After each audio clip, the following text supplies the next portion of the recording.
Hezbollah के तेवर एक बार फिर सख्त हो रहे हैं और हिजबुल्लाह ने इस्राइल के खिलाफ आंखें तरेर ली हैं। एक तरफ जहां लगातार लेबनान के बाद हमास भी, यानी जिस तरफ से गजा में इस्राइल सीज फायर की खिलाफ वर्जी कर रहा है, उसके बावजूद हमास कई जगहों पर लगातार इस्राइल को चैलेंजेस दे रहा है। इस्राइल पर खतरा इस बात का भी है कि ईरान हमला कर सकता है इस्राइल पर। जी हां, क्योंकि जिस तरह के मिडिल ईस्ट में हालात बने हुए हैं, अगर अमेरिका ने ईरान पर हमला किया तो इसमें कोई बईद नहीं कि अमेरिका के जो अपने अहदाफ हैं, जो अपने अड्डे हैं मिडिल ईस्ट पर, उस पर तो ईरान हमला करेगा ही, साथ ही साथ इस्राइल पर भी हमला कर सकता है। क्योंकि इस बात को ईरान ने बिल्कुल वाज़ेह तौर पर कर दिया है कि किसी भी तरह का ईरान पर हमला, चाहे वो छोटा हो या बड़ा, उसे फुल स्केल वॉर माना जाएगा। और ऐसी सूरत में इस्राइल भी महफूज नहीं रह सकता, इसलिए इस्राइल के अंदर भी काफी बेचैनी है। और इस वक्त जबकि इस्राइल के अंदर बेचैनी है, लेबनान के हिजबुल्लाह ने इस्राइल को चेतावनी भी दे दी है और साथ ही साथ यूएन में, जी हां, हिजबुल्लाह ने यूएन में, लेबनानी सरकार ने यूएन में इस्राइल के खिलाफ शिकायत भी दर्ज कराई है। दोस्तों, आप देख रहे हैं न्यूज़ 18, मैं हूं आपका मेजबान विशाल आजम। लेबनानी हुकूमत ने इस्राइल के जरिए लगातार सीज फायर के खिलाफ वर्जी और देश पर हमलों के बारे में संयुक्त राष्ट्र में शिकायत दर्ज कराई है, जिसमें बताया गया है कि पिछले साल के आखिरी 3 महीनों में ही 2000 से ज्यादा सीज फायर के उल्लंघन हुए हैं। आप सोचें, पिछले साल के आखिरी 3 महीनों में 2000 से ज्यादा जंग बंदी की खिलाफवर्जी। लेबनानी विदेश मंत्रालय ने कहा है कि इस्राइल की हरकतें संयुक्त राष्ट्र के प्रस्ताव 1701 यानी 1701 का सीधा उसको बाईपास करना है, उसका उल्लंघन है। और सिर्फ यह इस्राइल लेबनान पर ही नहीं कर रहा, बल्कि इस्राइल सीज फायर की खिलाफवर्जी गजा में भी कर रहा है और बार बार कर रहा है। शायद इस्राइल को इसी बात का एहसास है कि उसके साथ अमेरिका जैसा दोस्त खड़ा है, जो सुपर पावर भी कहलाता है, जो इस्राइल की हर तरह से मदद करता है, चाहे असलहे से, चाहे पैसों से। लेकिन सवाल यह है कि आखिर कब तक? इस्राइल को जब पिछली बार हमला हुआ था, ईरान और इस्राइल के बीच में जंग हुई थी, तो इस्राइल को यह एहसास करा दिया था ईरान ने कि जो उसका अपना डिफेंस सिस्टम था आयरन डोम की हवा निकाल दी थी ईरान ने। तो क्या फिर से ऐसे ही हालात बनने जा रहे हैं?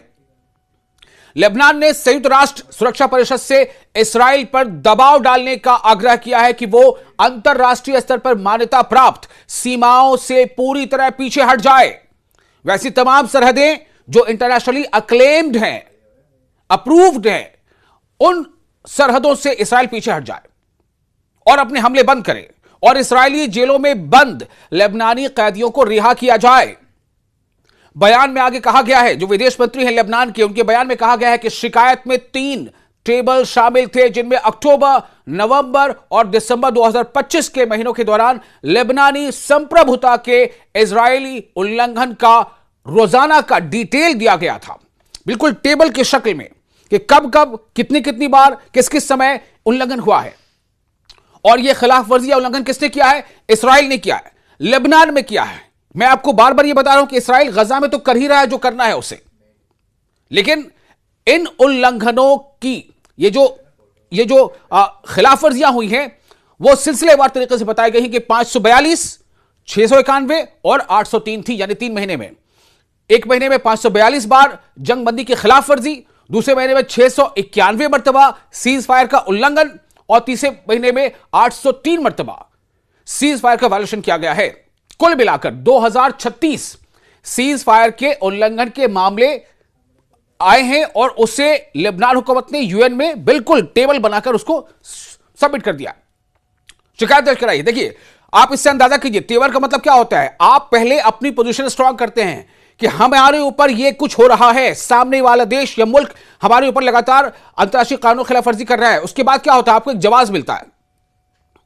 तो क्या हिजबुल्लाह के तेवर सख्त हो रहे हैं? एक बार फिर से ऐसा कहा जा रहा है कि हिजबुल्लाह ने एक टैक्टिकली अपने आप को थोड़ा सा रोक लिया था। लेबनान के तायर जिले के अल-हौश में एक इजरायली ड्रोन हमले में एक गाड़ी को निशाना बनाया गया। इस्राएली सेना ने एक बयान जारी कर दावा किया है कि उसने हिजबुल्लाह संगठन के एक आतंकवादी पर हमला किया। भाई, आप हमला क्यों कर रहे हो? जब जंगबंदी नाफिज है तो हमला क्यों हो रहा है? एक दिन पहले इस्राएली हवाई हमलों की एक बड़ी और घातक लहर ने दक्षिणी लेबनान और देश के पूर्वी बेका इलाके को निशाना बनाया। कम से कम 2 लोग मारे गए। नवंबर 2024 में सीज फायर समझौते के बाद से इसराइल ने लेबनान में 300 से ज्यादा लोगों को मार डाला। 2024 के आक्रमण के दौरान आगे बढ़ने और जमीन पर कब्जा करने में नाकाम रहने के बाद इसराइल ने सीज फायर के दौरान दक्षिण में कई जगहों पर कब्जा कर लिया। इससे दक्षिण में अपना कब्जा बढ़ाना जारी रखा और सीमा के पास नागरिक बुनियादी ढांचे को नष्ट कर दिया। हजारों घर नष्ट हो गए, जिनमें से ज्यादातर सीज फायर पर हस्ताक्षर होने के बाद नष्ट हुए हैं। तेल अवीव ने धमकी दी है कि अगर हिजबुल्लाह को निहत्था नहीं किया गया तो एक नया युद्ध होगा। लेबनानी प्रतिरोध ने अपने हथियार डालने से इनकार कर दिया है। एक तरह से हिजबुल्लाह ने कहा कि हम नहीं कर सकते ऐसा। अमेरिका के दबाव में लेबनानी सरकार ने हाल ही में तेल अवीव के साथ सीधी बातचीत शुरू भी की, जो लेबनान के कानूनों का उल्लंघन है। बैरूत ने अगस्त में प्रतिरोध आंदोलन को पूरी तरह से निहत्था करने का फैसला किया। लेबनानी सेना को निहत्थीकरण योजना का मसौदा तैयार करने का आदेश दिया गया, जिसे गोपनीय रखा गया। हिजबुल्लाह का कहना है कि वो इस्राएली हमलों से लेबनान की रक्षा करने के मकसद से एक रक्षा रणनीति के हिस्से के तौर पर अपने हथियारों को लेबनानी सेना में शामिल करने पर चर्चा करने को तैयार है। लेकिन ये जो सीज फायर का लगातार उल्लंघन हो रहा है, इसने हिजबुल्लाह की सोच को कहीं ना कहीं बदल दिया है।